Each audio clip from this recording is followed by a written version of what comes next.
Eu tava dentro do ônibus e tinha um integrante do Estado Islâmico dentro do ônibus. Beleza.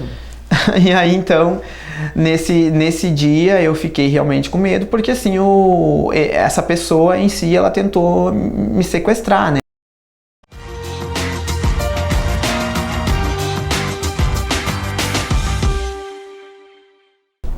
Olá, o novo Personalidades vem com umas novidades, umas coisas novas, evidentemente, mas tem coisas que nunca mudam. Por exemplo, sempre tem uma história de vida maravilhosa. E os nossos patrocinadores, né? Nossos patrocinadores que são companheiros há bastante tempo, como o Salão do Betinho. Salão do Betinho que faz unhas, que faz cabelos, que faz design de sobrancelhas, que faz penteados, cortes, que faz... Gente, o Salão do Betinho é onde Claro que hoje vocês perceberam que eu não fui nele, né? Dá pra ver, é visível que eu não fui no Betinho, que hoje não deu tempo. Mas o Betinho trata do cabelo da gente. É isso que importa, porque lá ele tem a Vogue. E a Vogue é sensacional, um cosmético maravilhoso para os nossos cabelos, para cada tipo de cabelo. Passa lá no Betinho, marca o teu horário para fazer o que for. Seja uma grande transformação ou manter a saúde do teu cabelo, do corte do teu cabelo. Fica a dica. E agora a gente vai falar com esse menino que viajou o mundo todo, o mundo todo quase, né? Mas ele vai falar pra gente dessa experiência, mais do que uma grande experiência que ele teve de vida, a gente quer saber o que essa grande experiência transformou na vida do Rodrigo Militão. Tudo bem, Rodrigo? Tudo bom, Karen? Em primeiro lugar, é um prazer estar aqui conversando contigo. Eu já acompanhei alguns programas teus e o programa é maravilhoso. Eu também agradeço a Deus por essa oportunidade, né, de estar falando com várias pessoas que vão estar nos assistindo. Quantos países tu já visitaste? Somando países e territórios, já chega a 154. Bom, e tu és gaúcho? Sou gaúcho. E por que tu escolhesse, pode ser britânico, pode ser norte-americano, pode ser até russo, eu acho. Pode ser até do Iraque, eu acho, não? Por que tu escolhesse essas cores? Você falou exatamente. Eu escolhi a bandeira americana, porque as cores da bandeira americana, porque meu próximo desafio que eu vou fazer, os Estados Unidos vai ter um papel importante, porque eu quero, além de circular por todos os países da América do Sul, América Central, Caribe e América do Norte, eu quero fazer os Estados Unidos de lado a lado, de norte a sul, de leste a oeste. Como é que tu eras quando criança? Já tinha essa coisa assim de vontade de conhecer, de curioso, de metido, de corajoso? Acho que já nasceu isso comigo, sim, porque o primeiro país que eu visitei foi o Uruguai. Isso foi em 2005, até lembro a data, foi no dia 20 de abril de 2005. O lado profissional também teve uma grande influência, depois eu posso falar um pouquinho mais sobre isso. Eu sempre gostei muito de conhecer culturas novas, desde a parte de idiomas até costumes, maneiras de interpretar a vida, a religião. Quando eu tinha aproximadamente uns 16 anos, eu ganhei um livro, e nesse livro tinha vários fotos de hotéis do mundo inteiro, desde a Austrália, Nova Zelândia, e eu pegava aquele livro e ficava pensando, nossa, será que um dia eu vou ter a oportunidade de conhecer esses lugares? Eu via aquelas fotos lindas. Tu és de uma família que viajou muito ou não? Tu és o primeiro desbravador? Muito legal essa pergunta. Na minha família não, eu sou o primeiro. Acredito que na minha família ninguém saiu da América do Sul ainda. O que a tua família, tua mãe achou disso? Assim, mãe, vou passar, porque a última viagem que tu fez foi quanto tempo? 8 meses?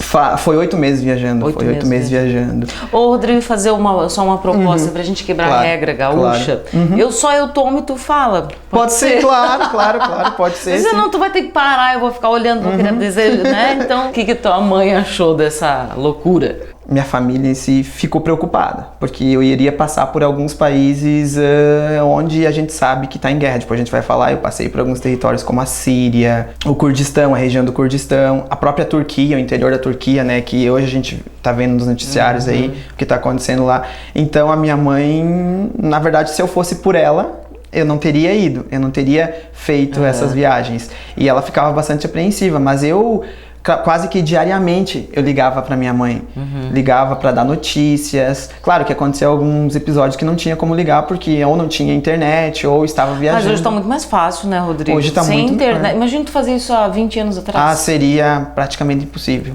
A parte de planejamento, eu usei muito a internet, não 100%, mas 90% para poder me planejar. Na verdade, o planejamento foi quase que 5 anos. Tanto para a parte econômica, né, a parte financeira, para poder fazer, para poder viabilizar, né, todos os movimentos que eu ia fazer, e as estadias, e a alimentação, como o planejamento em si mesmo, porque envolveu muitos vistos, a parte de vistos. Eu não pude tirar os vistos aqui no Brasil antes de viajar, porque o visto ele vence, né, ele tem uma data de validade. Sim. E como foi 8 meses viajando, eu tive que tirar em um país terceiro, digamos assim. Tu não trabalhou nesse período? Nesse período não, eu trabalhei só com o meu trabalho, Sim. Que foi home office, vamos dizer assim. Tu levaste o teu trabalho junto? Isso, eu levei meu trabalho junto, exatamente, para poder, mas não trabalei no país em si, né? Tu falaste na tua mãe, na tua avó, não falaste do teu pai. Meu pai faleceu quando eu tinha 16 anos, né? Eu não gosto muito de usar a palavra falecer, eu digo assim que ele partiu pro plano espiritual, que dentro do que eu acredito que é a nossa verdadeira pátria.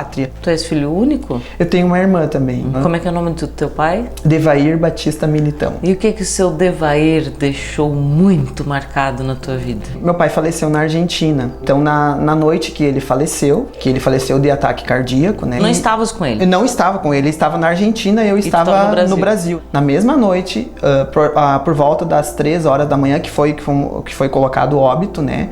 O horário da Argentina, ele se despediu de mim, espiritualmente. Então, assim, foi uma cena muito bonita. Foi uma cena, assim, claro que é difícil você deixar de ver fisicamente uma pessoa querida como um pai.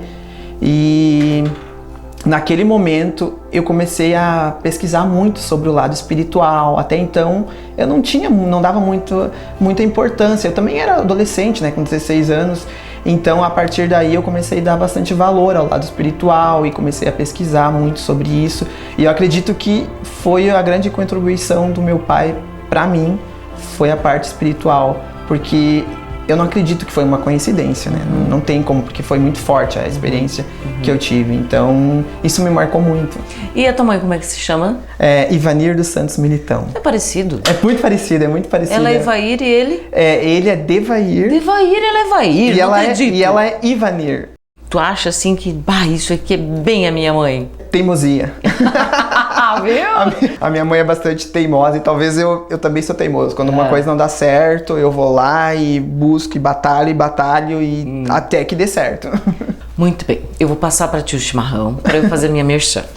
Tá bom. Eu quero falar do Extensão X e do xodó da tia Joyce, onde a gente pode confiar os nossos pimpolhos, desde pequenininhos, bebezinhos, até o terceirão, sempre com a mesma qualidade, sempre com um método muito bacana e com um lugar seguro, ambiente limpo, lindo. O xodó da tia Joyce está de portas abertas, já recebendo matrículas novas agora para 2016, e também o Extensão X, que vai da primeira série até o terceirão, e esperando vocês com toda a segurança, eu posso afirmar, porque compartilho a educação do meu filho com essa equipe maravilhosa da Joyce, do tio Jonas e tia Joyce.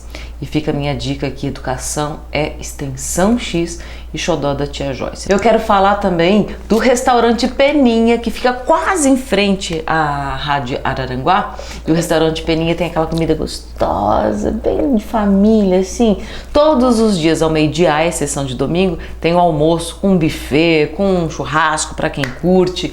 E tem sempre uma sobremesa maravilhosa também. E à noite abre todas as noites, inclusive nas segundas-feiras, que é muito difícil a gente encontrar um lugar bacana para ir aqui em Araranguá e região. O restaurante Peninha abre com tábuas, com lanches, com pizza, com a laminuta e sempre um clima também muito gostoso, sempre um estacionamento amplo para receber a ti ou os teus amigos, convidados, e fica a minha dica também. Voltando aqui para o Rodrigo. Rodrigo, falando em alimentação, o que tu viu de mais estranho, o que tu ouviste de mais estranho sobre comida? Acredito que na China, né, que é muito diferente da nossa realidade aqui no Brasil, a comida deles realmente é diferente da nossa. Foi um tipo de inseto lá que eu não sei o que é até hoje, eu não sei. Mas tu o nome. comeu? Sim, eu provei. Era bom? Eu gostei. Mas isso é o seguinte, depende do que tu jogar em cima, fica a coisa da coisa que tu jogou em cima, né?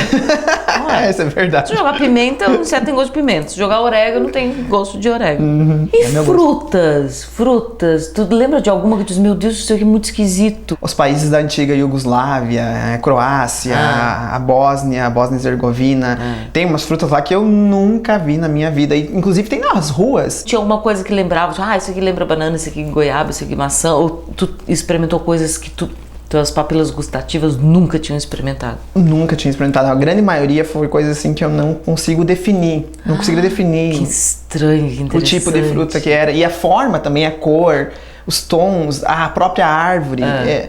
Realmente eu não tinha visto nada igual. A gente está aqui na casa do Rodrigo, aqui em Araranguá, e vocês estão vendo parte do que ele montou aqui no escritório dele. Algumas fotos são milhares. Eu tenho mais de 90 mil fotos. É um pequeno acervo realmente de fotos. Eu acho que no começo tu começa deslumbrado, tira foto de tudo. Agora nessa minha última viagem, que durou 8 meses aproximadamente, de cada cidade eu tirava uma média de 200 fotos, mais ou menos. Se tu fosse fazer assim um trajeto meio rápido, mais ou menos do que tu fizeste nesses 8 meses na tua última viagem. Aqui de Araranguá eu fui para Panambi, no Rio Grande do Sul, fui de ônibus. De Panambi eu peguei um ônibus até São Paulo. De São Paulo eu peguei um outro ônibus até Recife. De Recife eu peguei um navio que foi 16 dias atravessando o Oceano Atlântico. Porém, esse navio parou em Cabo Verde, antes de chegar na Europa. Depois parou em Funchal e Tenerife. E depois chegou em Lisboa. De Lisboa eu visitei a capital, né, de Portugal, que é linda, impressionante, com muita cultura. Passei pela Espanha, por Santiago de Compostela, pelo norte da Espanha, né, França. Depois eu parti para o Reino Unido. Retornei para o continente europeu propriamente dito, né, para os Países Baixos, aí Bélgica, aí os países da Escandinávia, todos os países da Escandinávia, incluindo a Islândia, que foi um deslocamento muito complicado, porque é uma ilha que fica muito distante, foram 3 dias. Muito frio, muito frio. Era meia-noite e estava claro, então para mim aquilo eu não tinha visto ainda, não tinha visto esse digamos assim, fenômeno da natureza, que era no verão, né? Meia-noite estava claro ainda, aí eu ficava escuro, na verdade uma penumbra, não era escuro como fica aqui pra nós, né, no Brasil. 13h30, 4 horas da manhã, já começava a ficar dia de novo. E depois disso eu segui pelos países ali bálticos, né, que é Lituânia, Estônia, Letônia. Em momento algum eu utilizei avião, desde a saída do Brasil até o retorno. Por quê? Foi porque eu queria vivenciar, conhecer mais, interagir mais com as pessoas, com a cultura local desses lugares todos. Também pelo desafio, né, pela dificuldade. Nesses moldes de aventura, poucas pessoas, ou talvez ninguém ainda tenha feito, tirando toda essa parte aí, a parte espiritual, porque eu ia conseguir absorver, assim, vivenciar situações. O avião limita, porque primeiro tu tá lá em cima, tu vai ver nuvem é igual no mundo todo, né? Exatamente. E continuando, Moldávia, daí fui Bulgária, Romênia, aí depois eu já fui pra Turquia, aí passei toda a Turquia, todo o norte da Turquia, cidades que talvez quem está nos assistindo não conhece ou nunca ouviu falar, como Trabzon. E aí eu já fui para Geórgia, para Armênia, fui para o Azerbaijão também, né? Tive que tirar o visto para o Azerbaijão, que é bastante complicado de tirar. Foram 2 semanas esperando, aguardando, mas eu consegui. Não é muito comum brasileiro visitar esse país, né? Ninguém no mundo vai visitar o Azerbaijão. É verdade. Quem vai? Todos os ninguém vai para Paquistão, Azerbaijão, Cazaquistão, Afeganistão. Ninguém quer. Aí para depois ir pro Irã eu tive que fazer voltar a todos esses países para poder ir pro Irã, porque nessa região aí do mundo, né? Os países estão em conflito. Por exemplo, o Azerbaijão tá em guerra, realmente uma guerra por causa de um território chamado Nagorno, que eu visitei também, com a Armênia. Então eles lutam, não tem diplomacia, e se você não consegue cruzar de um lado para o outro, você tem que fazer uma volta toda para poder, ainda mais que eu tava por terra, né, para poder ingressar nesse território. Aí do Irã eu passei pela região do Kurdistão, que não é um país reconhecido, eles estão lutando pela independência. Retornei agora para a Turquia, mas daí dessa vez pelo sul da Turquia. Será que vai sobrar, assim, pra gente poder, quem não conhece a Turquia, conhecer? Será que essa guerra vai permitir que a gente tenha tranquilidade de conhecer a Turquia? Foi divulgado agora, recentemente, né, um dado de turismo aí que a França é o país mais visitado do mundo, depois é Estados Unidos, terceiro é Espanha e quarto é a Turquia. Mas eu estive lá em várias cidades, então assim, eu posso afirmar que Istambul é uma cidade bastante segura, porque Istambul está fincada ali entre a Europa e a Ásia. Mas o interior da Turquia, ele vive constantes momentos de insegurança, muita insegurança. Eu estava em um local, em uma cidade chamada Van, que teve um atentado terrorista em uma lanchonete a mais ou menos umas 4 quadras de onde eu estava. Menino! Os civis dessa região aí, eles são muito gente fina, assim, o povo curdo em si, eles falam inglês fluente, a grande maioria, é incrível. Você não sentiste medo? Eu não tenho medo de morrer, eu não tenho medo da morte, eu não tenho medo dessas coisas, mas eu tenho medo talvez da forma que isso possa vir a acontecer. Mas durante todo esse tempo tu viajaste, pegando essa tua última viagem de 8 meses aí, tu não teve um tempo que tu, sei lá, uma circunstância em que te ficou apreensivo, que não conseguiu dormir, ou que sentiu medo mesmo, pavor, sei lá? Eu estava retornando do Irã para Turquia, e eu passei nessa região do Kurdistão, né? E dentro de uma das cidades, eu estava dentro do ônibus e tinha um integrante do Estado Islâmico dentro do ônibus. Beleza.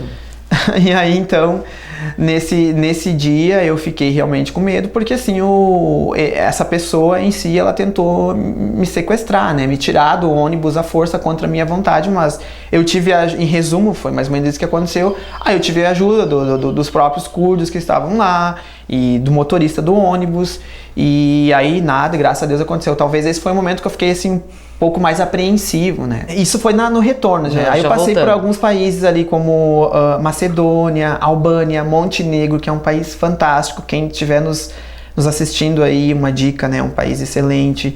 A própria Eslováquia. Montenegro tem praia, tem mar? Tem mar e lindas as praias. Tem uma cidade chamada Bar, como a gente fala em português. Que é linda, é muito linda, assim, o custo também não é muito alto, é bastante acessível. Se você já pensou em morar no Bar, né, realizar o sonho. Uma cidade chamada Bar. Retornei para Itália, fui para Espanha novamente, uma parte da Espanha que eu não conhecia ainda, né, cara. Nessa vez eu consegui ficar 5 dias em Barcelona. Aí depois eu fui para Madrid, Valência, e aí eu fui para Gran Canária, que são várias, um aglomerado de várias ilhas na Espanha, porque o meu navio de volta para o Brasil partiria das Ilhas Canárias, da cidade de Las Palmas de Gran Canária. Tudo que tu conheceste do lugar que tu disse que era o mais lindo. Eu gostei muito, e não só pela beleza da natureza em si, porque lá você tá num local que tá uma temperatura muito alta, mas na própria ilha você tem montanhas que você vai para as montanhas e tá muito frio. A parte vulcânica que tem naquela ilha é um negócio fantástico. As piscinas naturais, as Ilhas Canárias, elas não são tão divulgadas para o mundo como deveria ser. Eu acredito que é mais um reduto. Ai, não, essas coisas começa a divulgar e estraga tudo. Deixa assim. Mas eu acho que os europeus visitam muito lá. Daí das Ilhas Canárias? Nas Ilhas Canárias, aí então eu fiquei alguns dias lá, uma semana, eu fiquei nas Ilhas Canárias, aguardando o navio que iria me trazer de volta ao Brasil. Então eu consegui ir até Santos com esse mesmo navio, e de Santos eu peguei um ônibus. E aí cheguei aqui em Araranguá, e depois de uma semana eu voltei pro Rio Grande do Sul para visitar minha família de novo. Tu conseguiste ter a disciplina de manter uma mala, uma bagagem pequena, indo e voltando? Para esse tipo de viagem, 8 meses, você tem que fazer um mochilão, e quando você fala em mochilão, você tem que levar poucas coisas. Certamente é impossível resumir toda a tua experiência e tudo que acrescentou na tua vida em um programa de televisão, né? É por isso que tu tá escrevendo livro, é por isso que tu tens um Face, é por isso que tu tens, né, essa divulgação toda. Mas se a gente pudesse resumir assim, o que mais te impressionou, o que mais te modificou de tudo que tu viu, sentiu, ouviu? As pessoas, os lugares, os costumes, as comidas, as culturas, o que mais te impressionou? Os problemas, entre aspas, né, que eu tenho ou que algumas outras pessoas têm, comparado a problemas que eu vivenciei, que eu vi de outras pessoas que estão vivendo agora em áreas de conflito, não é nada. Nossos problemas são pequenos comparado a outros problemas de outras pessoas que moram em regiões que estão em guerra, que tem que deixar casa, que tem que deixar família, ou que tiveram toda a família assassinada por crimes de guerra. Então eu conversei com várias pessoas nesse sentido, assim, e quando eu estava ouvindo, por exemplo, essas pessoas falarem, eu dizia, nossa, eu tenho que agradecer muito a Deus, porque eu não tenho problema. Comparado com essas pessoas, eu não tenho problema. Essas pessoas nasceram em regiões extremamente conflituosas, né, que nem essa região aí do Oriente Médio, que a gente sabe, num mundo que tem muito problema de guerra. E assim, essas pessoas têm que abandonar tudo e tentam entrar num outro lugar onde elas vão ser discriminadas. Agora a gente viu, né, que muitos imigrantes estão sendo expulsos da Suécia, e vários países europeus, eles estão em divergência com essa questão de imigração, e então está dando bastante polêmica. Eu acho que, em resumo, o que eu trago para mim, vou tentar passar para outras pessoas, que a gente tem sim problema, claro que tem. Temos problemas aqui no Brasil, mas, por exemplo, essa região aqui de Araranguá é um paraíso comparado a esses lugares. Tu pode dizer que voltou mais grato? Com certeza, com certeza.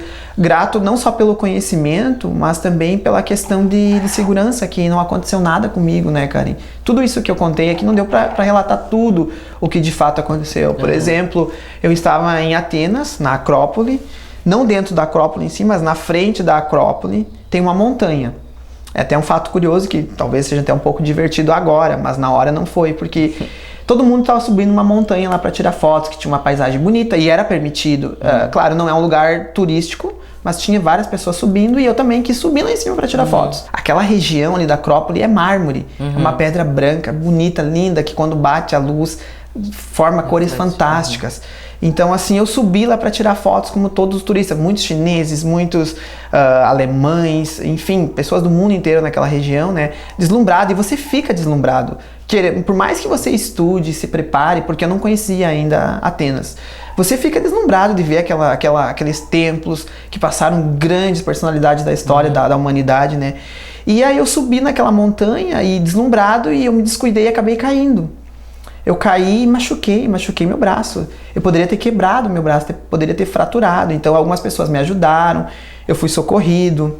Inclusive isso eu falei para poucas pessoas, nem para minha família. Eu tô falando aqui agora, acho que talvez pela primeira vez, porque é um dado que que vai estar no meu livro, né? Mas eu tô dizendo para vocês. Reportagem. Então eu caí um tombo e machuquei meu braço seriamente lá. Fiquei 2 dias com o braço assim muito dolorido, mas graças a Deus que eu tive que fazer um procedimento lá para verificar se eu tinha quebrado o braço, né, Karen? Mas graças a Deus não aconteceu nada de grave. Porque se tivesse machucado, quebrado o braço, eu não poderia continuar a viagem, não teria como. Teria que pegar avião e voltar pro Brasil imediatamente, né? Rodrigo, pra gente encerrar assim, falta tão pouco para tu conhecer quase todo o nosso planeta. Tu fosse tão longe, viste tantas coisas, um horizonte amplo, abriu tanto a tua visão para todos os teus sentidos, Como é que tu consegue voltar agora para cá, Araranguá, tua casa? Tu não se sente agoniado? Na verdade, assim, ó, eu tenho um grande objetivo, né, Karen, que é realmente conhecer todos os países do mundo. Não assim para dizer, Mas no teu dia a dia, tu não fica pensando lá no dia a dia. Na China, a gente fala assim brincando, ele é de verdade. Eu acho assim, ó, que realmente a pessoa tem que estar preparada para esse tipo de situação, né? Você tem que ter aquilo e não se deslumbrar também com aquilo. Eu não me deslumbro. Eu gosto muito dessa região ou cidades pequenas. Eu não me deslumbro por ter conhecido todos esses lugares. Tu não sente tédio, por exemplo, de ter que ficar aqui 1 ano todos os dias no mesmo lugar? Não, por incrível que pareça, dormindo na mesma cama? Não. Eu não me sinto assim. Claro que nesse tipo de viagem você vive uma vida frenética. Todo dia pessoas novas, pessoas diferentes, muita coisa acontecendo à tua volta, grandes centros, né? Quando eu falei agora sobre Atenas, mas tem vários. Eu poderia falar sobre Corinto, na Grécia, poderia falar sobre Roma, sobre vários lugares que são ícones para a humanidade, né? E agora você volta para um lugar que não é assim, tipo, mas não é tão famoso, entre aspas, né? Mas você sabe, eu preciso dessa tranquilidade. Eu sinto que eu preciso dessa tranquilidade para recarregar as energias, para colocar a minha cabeça em ordem. Então, assim, eu não me sinto entediado. E eu sou suspeito para falar porque eu gosto muito dessa região, né? Dessa região de Araranguá. E foi escolhida recentemente, né? Uma das 100 melhores cidades para se viver do Brasil, né? Então, e não é à toa, eu sou prova viva disso, porque é um lugar realmente fantástico. E é um dos lugares onde eu me sinto melhor no Brasil, assim, de todos os lugares que eu conheci. E no mundo, porque ele tá aqui. Exatamente, eu gosto aqui muito, então é fantástico. Rodrigo, muito obrigada, parabéns, uma pessoa maravilhosa. Eu que agradeço. Conte com a gente sempre, nós de Araranguá temos muito orgulho de compartilhar essa história contigo. Obrigada. Karen, eu que agradeço, né? Agradeço vocês todos, a TV Araranguá, a você, e a toda a equipe, né? Por terem vindo até aqui na minha casa, por ter me dado esse espaço todo para falar sobre isso, sobre os projetos. Agradeço aos telespectadores que estão nos assistindo também. E desejo para todo mundo sucesso, e quem puder fazer uma viagem, talvez não nesses moldes, mas que se puder viajar, viaje, porque faz muito bem para o corpo e para a mente. Bom, antes de encerrar, eu quero agradecer uma nova parceira, né, que é a Mi Looks e Acessórios, que agora vai me vestir, né, vou mostrar meu modelito. Obrigada, Miriam, por essa parceria tão legal. Vocês vão ver aí as roupinhas novas e tá tudo lá na Galeria Brasil, ali ao lado do Fórum em Araranguá. É só entrar na galeria, tá? Mi Looks e Acessórios, fica a minha dica também. Gente, eu fico por aqui essa semana, mas semana que vem eu volto com outra grande personalidade. Um beijão, até lá, tchau!